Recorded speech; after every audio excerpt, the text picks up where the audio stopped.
Giuseppe Marotta è il nuovo presidente dell'Inter. La notizia è ufficiale a seguito dell'assemblea dei soci che si è tenuta stamattina a Palazzo Parigi a Milano, che ha determinato la composizione del nuovo CDA e appunto la nomina di Beppe Marotta come nuovo presidente. Il 22esimo della storia dell'Inter succede a Steven Zhang, che peraltro l'aveva portato in nerazzurro nell'ormai lontano dicembre 2018.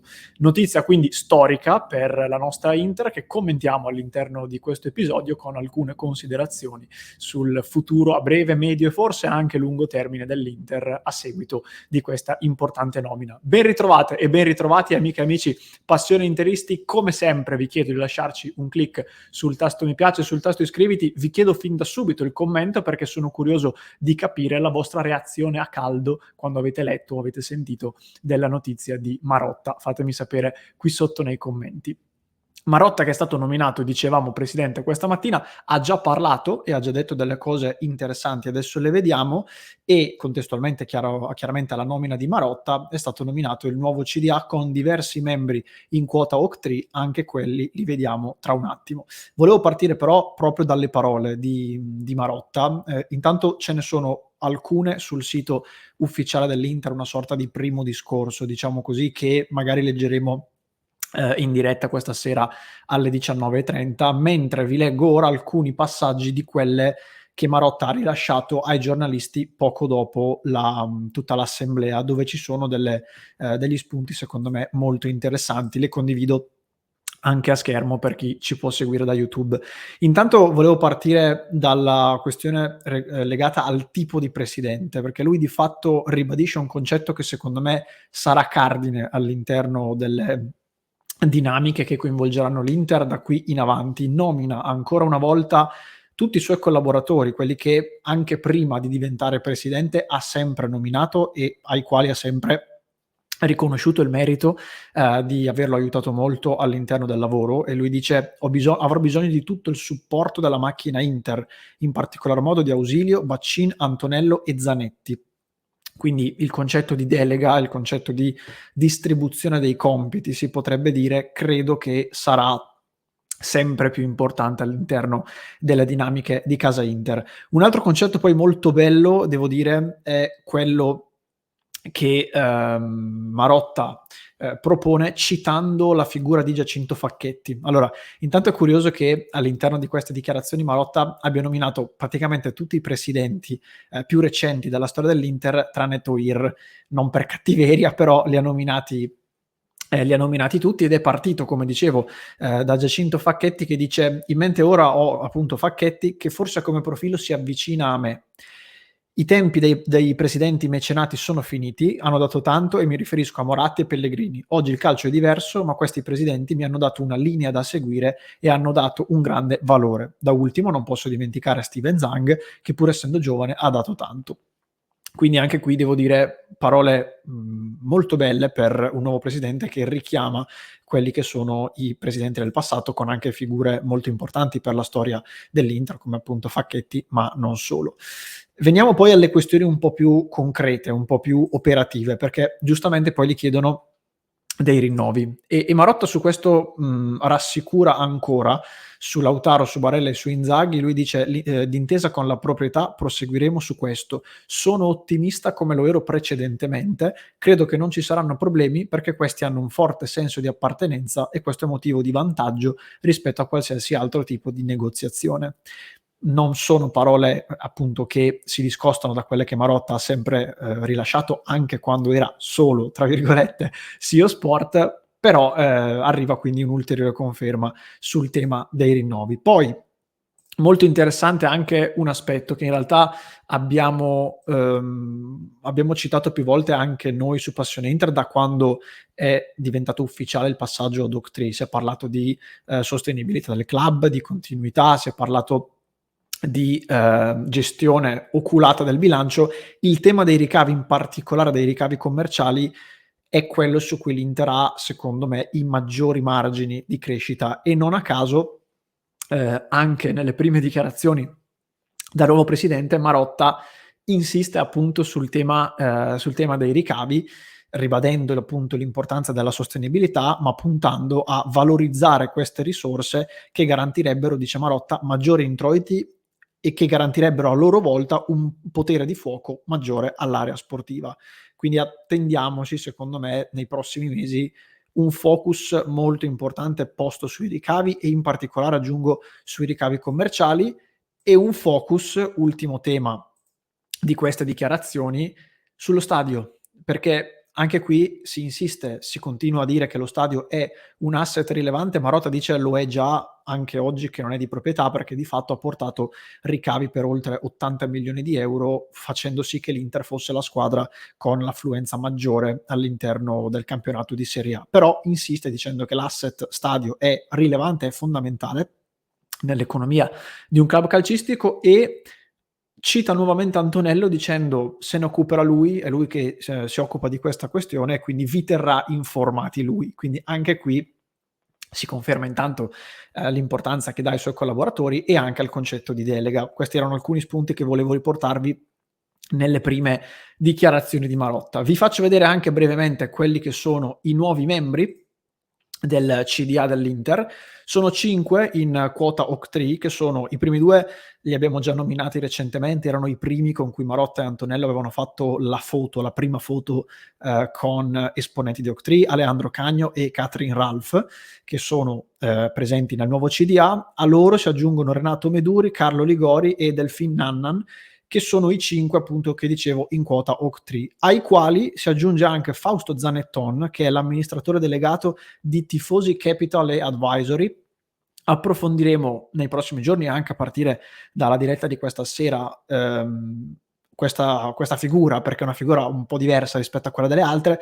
Vi posso dire che questa Tifosi, questa società, citando da Calcio e Finanza, avevo letto un articolo, è una società leader nella consulenza e nella raccolta di capitali per lo sport, che ha curato diverse operazioni di mercato nel mondo del calcio. Fra le principali, il passaggio del Pisa nelle mani di Alexander Knaster, il collocamento del bond del Venezia per il nuovo centro sportivo, ed è stata anche advisor per l'Inter nell'operazione con Oak-Tree e nella trattativa con BC Partners. Quindi non è in realtà una società completamente nuova nell'orbita Inter, è un po' diversa questa figura rispetto a quella degli altri 5. Sarà interessante quindi capire se sia lì per un motivo particolare, eventualmente quale sia questo motivo lo capiremo molto probabilmente con il passare dei mesi. Però era molto interessante. Tra l'altro questa società di cui Zanetton è cofondatore, questa società l'ha fondata insieme a Gianluca Vialli, quindi magari l'avrete sentita anche per questo motivo ai tempi. Quindi nuovo CDA, questi sono i membri, nuovo presidente Beppe Marotta, che ha rilasciato le prime dichiarazioni, ve le ho lette fino a poco fa, delle considerazioni sparse adesso su questa notizia storica. Allora, intanto Marotta è stato operativo ed è un uomo di riferimento all'interno del mondo Inter da diverso tempo, soprattutto negli ultimi anni ed in particolar modo nell'ultimo anno, quando Steven Zhang non era a Milano, e quindi di fatto Marotta ha fatto un po' tutto ed è stato la figura di riferimento, un uomo di fiducia per Steven Zhang, ma di fatto anche per Oak-Tree, e questa notizia ne è la conferma. Vi dicevo prima, a livello operativo, non solo di mercato, ma in senso più ampio, Marotta ha sempre parlato dell'importanza del concetto di delega, della suddivisione dei compiti, ha sempre dato i meriti al lavoro di Piero Ausilio e di Baccini, che continua ripetutamente a citare, e quindi è immaginabile pensare che da qui in avanti proprio Ausilio e Baccini a livello di mercato possano ricevere ulteriori responsabilità. La figura di Zanetti invece, che molti tifosi peraltro in questi giorni dicevano sarebbe bello potesse fare lui il presidente, ecco, per il momento Zanetti rimane vicepresidente. Più di una volta anche nel recente passato Zanetti ha fatto capire che non gli dispiacerebbe assumere un ruolo più operativo. Per il momento dovrebbe rimanere in queste vesti. Piccola parentesi, non mi sembra di averlo specificato prima, lo faccio ora. Molto importante è il fatto che Marotta diventa nuovo presidente, ma sull'organigramma ufficiale diffuso dall'Inter in queste ore rimane anche CEO Sport, quindi amministratore delegato di fatto dell'area sport, esattamente come Alessandro Antonello che rimane amministratore delegato dell'area corporate. Quindi da quel punto di vista non cambia nulla, e questa non è una notizia banale, perché alcuni immaginavano già il fatto che lasciando la carica di CEO Sport e diventando presidente, anche se può sembrare controintuitivo perché fa un passo superiore a livello di gerarchie, poteva essere questo sinonimo di una perdita di poteri, perlomeno di poteri operativi. E invece non sarà così, perché Marotta farà il presidente, ma rimane anche CEO dell'area sport. E poi vabbè, chiaramente la figura del presidente, a maggior ragione se la incarna Beppe Marotta, merita una riflessione anche dal punto di vista politico, se così vogliamo dire, e non sono io e non siamo noi a dover raccontare il Beppe Marotta politico che da oltre 40 anni ormai abbiamo imparato a conoscere. Mi sembra però corretto evidenziare che da parte di Oaktree, della nuova proprietà, anche questo è un messaggio forte, perché comunque viene messo come presidente una persona conosciuta e operativa, come dicevamo, che fino a ieri è stata in primissima linea nella gestione quotidiana delle questioni di casa Inter, e non una figura invece, come si ipotizzava fino a poche ore fa, più rappresentativa e magari puramente istituzionale. Si era parlato di alcune figure più o meno note che si ipotizzava potessero diventare presidente come espressione del fondo, ma unicamente come figure istituzionali, che poi magari sarebbero rimaste un po' "nell'ombra", tra virgolette, rispetto alla dirigenza che invece era stata confermata fin dall'inizio. Ultimissima riflessione sul futuro, ne abbiamo parlato anche in redazione con Lorenzo e tutti gli altri ragazzi appunto della redazione, perché ci sono 2 ipotesi che si possono fare. Da un lato, la nomina di Marotta come nuovo presidente può essere vista come una "conferma", tra virgolette, che la volontà di Oaktree non sia quella di vendere a strettissimo giro di posta, perché verosimilmente Marotta, vista anche l'importanza che lui ricopre come figura istituzionale, potrebbe aver accettato proprio in funzione di un mandato, diciamo, a medio periodo, senza dire lungo, però quantomeno a medio periodo, e non un mandato magari molto breve che lo avrebbe poi costretto, tra virgolette, a perdere la carica in funzione di un nuovo CDA a seguito di una vendita del club. Questa è una possibile ipotesi. D'altro canto, giustamente in redazione facevamo notare anche che però il ragionamento può essere l'opposto. Anche in virtù della famosa scadenza del 2027 del contratto di Marotta, che però anche oggi in queste ore ha ribadito non essere più così netta e scontata come invece sembrava fino a poche settimane fa.